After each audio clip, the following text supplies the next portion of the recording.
France, mère des arts, des armes et des lois. France, fille aînée de l'Église et éducatrice des peuples, n'a ni la vocation à être terre d'islam, ni le territoire sécularisé du vivre ensemble. La France est trop libre, trop sauvage et trop impétueuse pour être la disciple de telles idéologies. Car le Gaulois ne transige pas avec ses ennemis, qu'il soit pharisien ou frère 3 points, puisqu'il se sait être appelé à la grandeur que lui rappelle instamment la majesté du décor qui l'entoure. La France est tour à tour cette terre mystérieuse, celle des forêts brumeuses qui peuplent la légende arthurienne et l'épopée de nos rois. Cette lande enchanteresse aux lacs profonds et aux cimes dressées vers le ciel.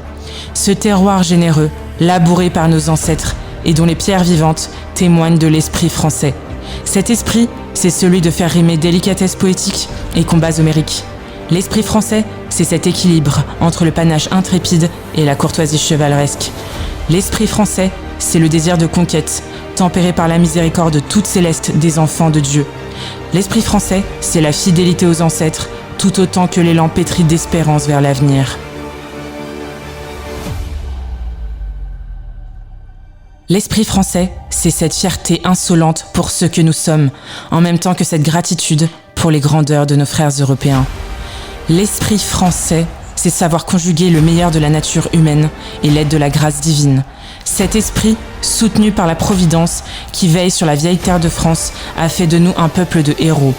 De Tolbiac à Austerlitz, d'Iéna à Verdun, d'Orléans à Patay, de Poitiers à Jérusalem, l'esprit français n'a jamais renoncé à son idéal. Peuple de poètes, de prêtres et de soldats, nous sommes les exigeants de ce monde, la nation des révoltés, les contestataires adversaires du chaos. Être français, c'est un esprit, certes, mais pas seulement. Cet esprit s'incarne dans un corps et est le fruit d'une race forgée dans le sang des Gaulois celtes, des Francs germaniques et de la romanité latine. Le français assume à lui seul la longue mémoire de notre continent. La France est le grand livre ouvert de la civilisation européenne qui la récapitule dans la diversité de ses paysages, climats, ethnies et architecture. Voilà qui est français et voilà ce qu'est la France.